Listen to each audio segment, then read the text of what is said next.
Hi, Z! Hi! Hello po sa inyong lahat. Ang bongga nung yun, ang ganda nung sinabi mo dun sa bench fashion. Na dati simula. Yes! Hanggang ngayon, overwhelmed pa din ako. Parang hindi ko pa rin mapaniwalaan na binigyan ako ng ganong opportunity and so kilig. Talagang dream ko rin po kasi mag-model. So, sige na show ko na yung rampa ko doon, yung tangkad ko. So, sobrang blessed and talagang sobrang saya talaga. So, para siyang full circle moment sa'yo. Parang ginawa ko lang yung hobby ko nung bata ako, tapos with modeling, di ba? Parang na-enjoy ko lang talaga siya. Sobrang na-enjoy ko lang. Pero kinabahan ka ba nun? Kinabahan po. As in, yung huling ko doon, kung mapapansin niyo yung talikod ko, pagkuha nung hinga, okay, Lord is with me, harap. Yung pagharap ko ng harap. Oo.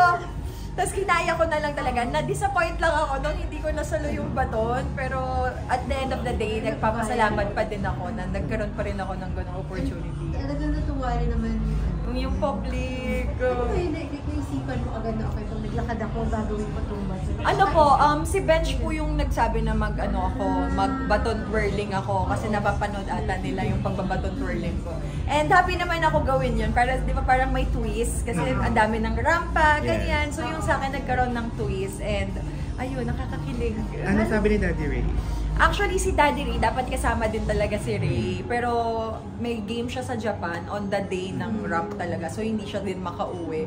Sobrang proud ni Daddy Ray. Actually, may sinabi siya sa akin na kumbaga parang yung pagkakamali daw ng iba, blessing daw sa kanya. Oo, ganun daw niya tignan. Sabi, grabe, sobrang bless ko.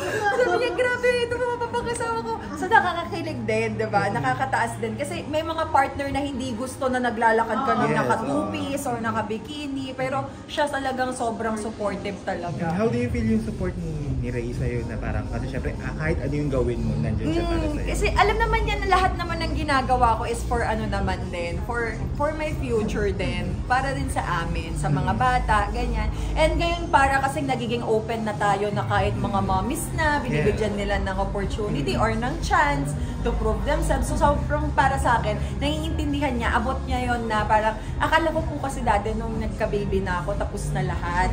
Talaga nagkaroon po ako ng ganong isip ko, pero nagkaroon din ng sabi ni Lord, hindi porket may anak ka, wala na, tapos na. So, bless po, and talagang hindi ko tatanggihan. And pinaka-perfect lang din talaga doon yung support ng family ko. Kung mapapanood nyo yung vlog ko, hindi lang si Ray ang nag-support sa akin, pati yung mga anak ko, supportive talaga. Kanina na-mention mo yung parang yung survival mo sa GAD. Opo. Paano siya? Kano napalapit ka kay Lord?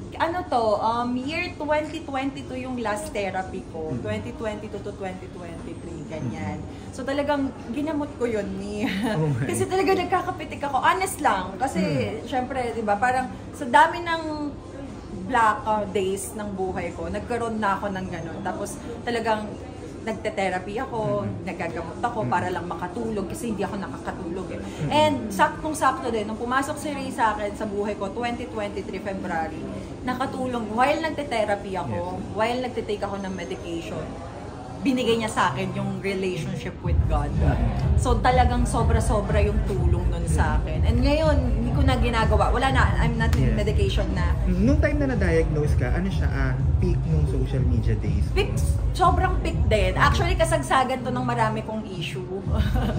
So sobrang grabe na yung mga comment din ng tao. Hindi pwedeng hindi ako naapektuhan kasi dinamdam ko din siya. So lahat yun nag-reflect talaga sa akin. Pero tapos naman na ngayon at nagpapasalamat ako sa Diyos na na-overcome ko ng wala akong tinapakang tao and nagawa ko lahat ng part ko para sa family ko. At totoo ba na parang when you are in love with the right person, you fall in love with yourself? Yes, akala ko kasi, nasa mga interview na rin naman namin ni Ray, pinapalayo ko siya. As in, hindi ako ready kasi hindi dahil na I'm in pain because of other people, I'm in pain for myself. Parang lahat ng, doon pumasok talaga sa akin lahat ng anxiety ko. Pero hindi ko sinisisi sa ibang tao eh. Talagang parang nagsa-self-pity ako eh. So nung pumasok si Ray, tama, talagang hindi ako, broken ako as a person, pero hindi ako broken because of other people. And at the same time, yung pagbuo niya ng puso ko, nadamay din yung pagbuo ng pagkatao ko. So sobrang blessed ako. And talagang pinagpapasalamat ko yun sa kanya. Sabi ko nga, hindi kita rebound, hindi kita ginamit.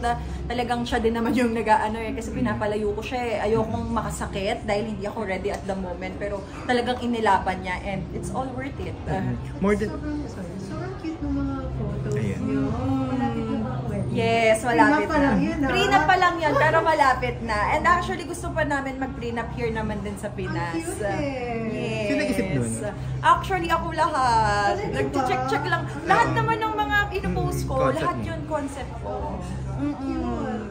So sabi ko, parang cute to. Yung old money kay Daddy Ray galing. Kasi very, ano siya eh, alam niyo, expensive. Nadamay na ako sa pagka-expensive. Yung mga comment ng tao, grabe si Zainab, naging jowa lang si Ray Parks, expensive na siya.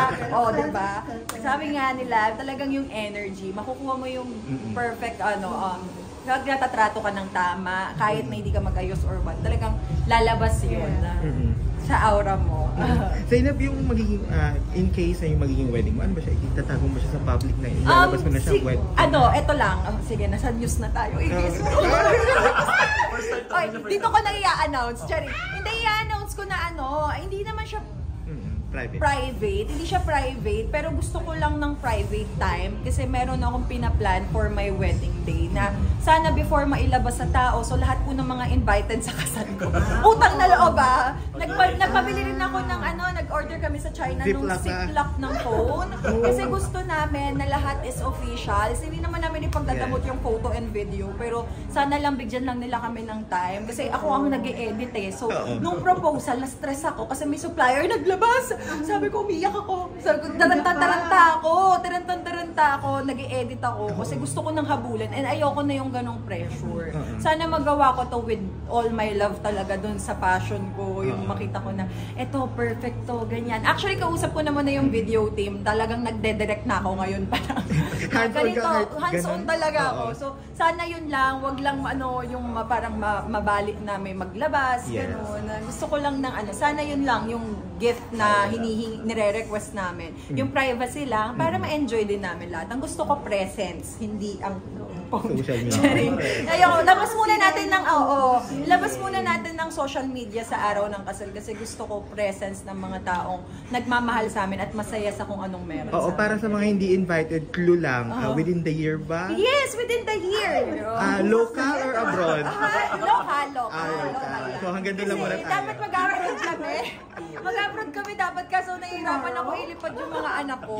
So ang pinaka-best advice sa akin ni Attorney Joji, ayan, sabi niya, magpakasal na muna kayo, tapos sa kanyo ayusin. Para at least dalawa na kayo. Hindi ka na single mom. So alam niyo naman dito sa atin, di ba? Last clue, church wedding or beach wedding? Outdoor. Outdoor!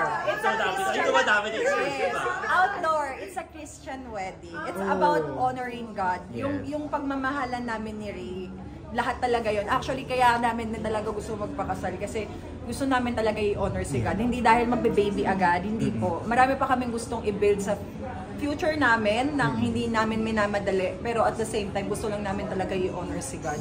Pagka ganyan din ba, may mga vows kayo? Yes! Actually, doon ako nape-pressure.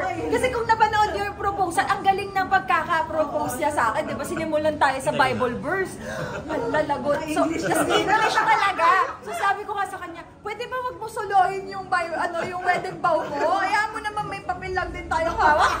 Kasi talagang sobrang talino ni Daddy Ray. Ayun naman din ang isa sa talagang na-in love ako. Yung talagang smart man talaga. Okay. Maraming salamat sa iyo. Salamat din po. Exclusive yun